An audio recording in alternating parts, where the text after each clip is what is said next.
কোরবানি এটা কি কোনো ব্যক্তিগত ইবাদত? এটা কি শুধু একটা আচার আচরণ, একটা কি ধর্মীয় রিচুয়াল আচার, নাকি একটা উম্মার জাগৃতি, নাকি একটা উম্মাটিক নিদর্শন, নাকি একটা জাতীয় পরিচয়? যে জাতি স্যাক্রিফাইস করে, যে জাতি আল্লাহর কাছে যায়, যে জাতি আল্লাহ তাআলার নিদর্শনগুলোকে, আদেশগুলোকে, নিষেধগুলোকে, ইবাদতগুলোকে সম্মান জানায়, তাদেরই একটা আচার। এটা আমাদের এখন চিন্তা করার দরকার। আল্লাহ তাআলা বলেছেন, ওয়ালিকুল্লি উম্মাতিন জাআলনা মানসাকান, আমি প্রতিটি জাতির জন্য ইবাদত রেখেছি, মানসাক রেখেছি। মানসাকের দুটো অর্থ, একটা হলো যে যেখানে কোরবানি করা হয়, অথবা কোরবানি ইটসেলফ, মানে যেটাকে আত্ম উৎসর্গ বলা হয়, স্যাক্রিফাইস বলা হয়। প্রতিটা জাতির মধ্যে আপনার যদি মিশরের ইতিহাস দেখেন, 4500 বছর আগের থেকে আমরা যে ইতিহাস, লিখিত ইতিহাস তাদের পাই, সেখানে দেখতে পাই তারা কিন্তু কোরবানি করত, তারা পশু কোরবানি করত। আমরা যদি ইরানের দিকে দেখি তাহলে আমরা দেখতে পাবো অনেক আগের ইতিহাস, সেখানে কিন্তু আমরা দেখি যে এরকম কোরবানির সিলসিলা ছিল। মেসোপটেমিয়ার ইতিহাসে 3500 বছর আগের ইতিহাসে আমরা দেখতে পাচ্ছি যে সেখানে কিন্তু কোরবানি ছিল। এমনকি তারা হাঁস পর্যন্ত কোরবানি করত আল্লাহ তাআলার উদ্দেশ্যে। এরকম তারা বলতো যে গডের উদ্দেশ্যে আমরা এটা কোরবানিটা করছি। আমরা যদি অন্য অন্য দুনিয়ায় যাই, কিছু কিছু জায়গায় দেখা যেত মানুষ পর্যন্ত কোরবানি করে দিত, যেটা ইব্রাহিম আলাইহিস সালামের সময় এসে ওটারও একটা রূপ আমরা দেখতে পেয়েছি। তো দেখা যায় যে জাতিগোষ্ঠীর উপরে মধ্যে এই কোরবানি বা আত্মোৎসর্গ করার এটা কিন্তু আছে। হিন্দুদের মধ্যেও আপনারা যদি, এটা আর্য সংস্কৃতির মধ্যে তারা মানে পাঠা বলিদান করত। এইভাবে এটা একটা জাতীয় সংস্কৃতি। আল্লাহ তাআলা এটাকে মুসলমানদের মধ্যে যখন নিয়ে আসছেন, ইব্রাহিম আলাইহিস সালামের থেকেই শুরু করেছেন, এবং তিনি মানুষকে জবাই করতে হবে এর থেকে বেরিয়ে মানে কোরবানি করার একটা সিম্বল দিয়ে দিলেন, যে জান্নাত থেকে একটা মেষ দিয়ে আল্লাহ তাআলা দেখাই দিলেন যে মানুষ আর কোরবানি করা লাগবে না, কিন্তু এটা উম্মার একটা পরিচয় বহন করবে। কিভাবে? এক নম্বর হলো ওয়ামাই ইউআযযিম শাআইরাল্লাহ, যে ব্যক্তি আল্লাহ তাআলার এই নিদর্শনকে সম্মান জানালো, যে ব্যক্তি কোরবানি করার জন্য এগিয়ে আসলো, ফাইন্নাহা মিন তাকওয়াল কুলুব, সে যে একটা আত্মসমর্পণকারী জাতি, তার মনের মধ্যে যে তাকওয়া আছে, আল্লাহ ভীতি আছে, আল্লাহ কোনো কথা বললেই সে আর কোনো ভয় করে না, সামনে এগিয়ে যায় করার জন্য। এই জিনিসটা আল্লাহ তাআলা আমাদের কাছ থেকে দেখতে চান। তিনি দেখতে চান যে তুমি কতটুকু জিকির করো আল্লাহ তাআলাকে, কতটুকু স্মরণ করো আল্লাহ তাআলাকে, কতটুকু মেনে চলো আল্লাহ তাআলাকে।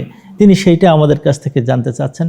লিয়াযকুরু ইসমাল্লাহ আলাইহি আলা মা রাযাকাহুম মিন বাহিমাতিল আনআম, আল্লাহ তাআলা যে চতুষ্পদ জন্তু দিয়েছেন তার গোশত আমরা খাবো। এরকম চতুষ্পদ জন্তুর গোশত কিন্তু সব জায়গায় খায়, কিন্তু এই খাওয়ার মাধ্যমে আল্লাহ তাআলা দেখিয়ে দেন যে একে এই জন্য না যে তুমি পশুটাকে তুমি শেষ করে দেবা, এখানে তুমি হোলি উৎসব করবা, আনন্দবোধ করবা না। যখন তুমি কোরবানি করতেছ তখন তোমার চোখের পানি আসে, আল্লাহ তাআলার প্রতি নিবেদন আসে, আল্লাহ তাআলাকে স্মরণ করতে হয়, আল্লাহু আকবার বলতে হয়, বিসমিল্লাহ বলতে হয়, বিসমিল্লাহি আল্লাহু আকবার বলতে হয়, কার পক্ষ থেকে কোরবানি দিচ্ছি সেটাও বলতে হয়। এই যে বলার পিছনে আল্লাহ তাআলা আমাদের সাথে তার একটা সম্পর্ক এমন এক জায়গায় নিয়ে আসতে চান যে আমি তোমার মনটাকে আমি তখন দেখতে থাকি, তোমার মুখ দেখি না, তোমার গর্ব দেখি না, তোমার অর্থ দেখি না, তোমার প্রাণীর দেহের পরিমাণটাও আমি দেখি না, আমি তোমার মনটাকে দেখতে থাকি, তোমার মন কি বলছে এখন, তুমি কি আল্লাহু আকবার বলছো কেনা। আল্লাহ তাআলা বলেন ওই সময় যে জাগৃতিটা তৈরি হয়, সারা পৃথিবীর মানুষ একসাথে বিভিন্ন জায়গায় কোরবানি করছে, আল্লাহু আকবার বলছে, বিসমিল্লাহ বলছে, আল্লাহ তাআলা বলেন ফা ইলাহুকুম ইলাহু ওয়াহিদ।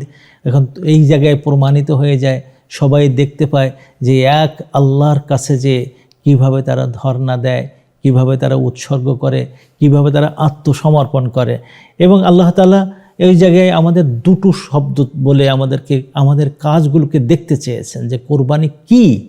এক নম্বর হলো এই ফালাহু আসলিমু, তোমরা আত্মসমর্পণ করো আল্লাহ তাআলার কাছে। যদি তোমরা টাকার বিনিময়ে তোমরা কোরবানি করতে পারো। কোরবানি আমরা তো অনেক সময় মনে করি যে গরুতে 7টা ভাগ, না, আমাদের নবী সাল্লাল্লাহু আলাইহি সাল্লাম যখন কোরবানি করেছিলেন, আপনি চিন্তা করেন যে 100 উট কোরবানি করছিলেন একা, এবং সেখানে বলে দেননি যে 100 উটে 700 লোকের নাম বলো না, তিনি তার পক্ষ থেকে 100 উট কোরবানি করেছেন। হযরত আলী একাধিক কোরবানি করতেন। আল্লাহ রাসূল সাল্লাল্লাহু আলাইহি ওয়াসাল্লাম জীবনেও শুধু ওই দিনই তো 100 হজের সময় করেছেন, অন্য অন্য সময় কিন্তু অনেকগুলো উট মানে কোরবানি করতেন। এটা এমন না যে একটাতে ভাগ করে করে করে যত কম করে করা যায় তা না।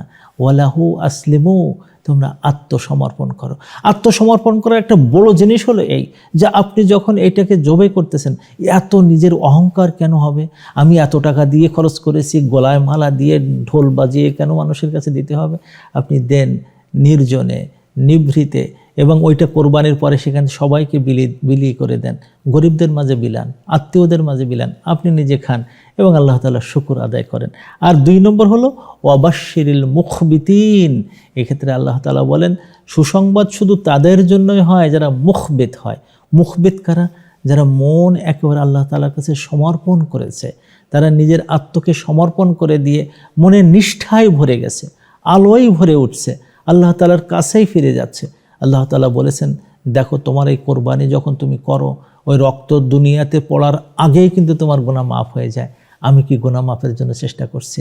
আমি কি এই কোরবানির গোশতের সাথে আল্লাহ তাআলার নামের এই যে সংযোগ থাকা দরকার, আমি যে আল্লাহ তাআলার নাম নেওয়া, খাওয়ার সময়, খাওয়ার পরে, মানুষকে দেওয়ার সময়, বিভিন্ন সময় যে আল্লাহ তাআলার সাথে একতাবদ্ধ হয়ে যাওয়া, আল্লাহ তাআলার সাথে, আল্লাহর মানে চিন্তা ভাবনার সাথে আল্লাহ তাআলার যে মানে নির্দেশ, তার সাথে আমি একতাবদ্ধ হয়ে গেছি, এর মাধ্যমে একটা উম্মাটিক ধারা আসে। 3 ভাবে উম্মাতের চিন্তা করা হয় সেই সময়, যে আমি শুধু খাবো না, আমার আত্মীয় স্বজনদেরকে নিয়ে খাবো। আমি শুধু খাবো না, উম্মতের যারা বিপদগ্রস্ত আছে তাদেরকেও খাওয়াবো। এবং এটা এমন একটা জিনিস যে আমার সবচেয়ে প্রিয় জিনিস, আল্লাহ তাআলার কাছে দিয়ে এক উম্মার সাথে আমরা একীভূত হব। এই যে চিন্তাটা, এটাকে বলা হয় ইখবাত, মুখবিতুন। আল্লাহ তাআলা এই গোটা কোরবানি প্রক্রিয়ার সাথে এই জিনিসটা আমাদের কাছে চেয়েছেন। এবং এটা তখন হয় যখন মানুষ মিনাতে যেয়ে 10 তারিখে হজের সময় তারা এই কোরবানিটা করে মানুষকে বিলিয়ে দিচ্ছে, যারা গরিব মানুষ তাদেরকে দিচ্ছে। এবং ওই সাথেই আমরা সারা পৃথিবীতে একমত হয়ে এমনভাবে হচ্ছে যে আমরাও একসাথে, হাজিদের সাথেও আমরাও একসাথে আল্লাহ তাআলার গুণগান গেয়ে উঠতেছি, জাতিসত্তার পরিচয় দিচ্ছি, একতাবদ্ধ হচ্ছে, একীভূত হচ্ছে, পরস্পরের সাথে ভালোবাসার বন্ধনে আবদ্ধ হচ্ছে। এই জাতি গড়ে ওঠে কোরবানির মাধ্যমে। আল্লাহ তাআলা আমাদেরকে কবুল করে নেন।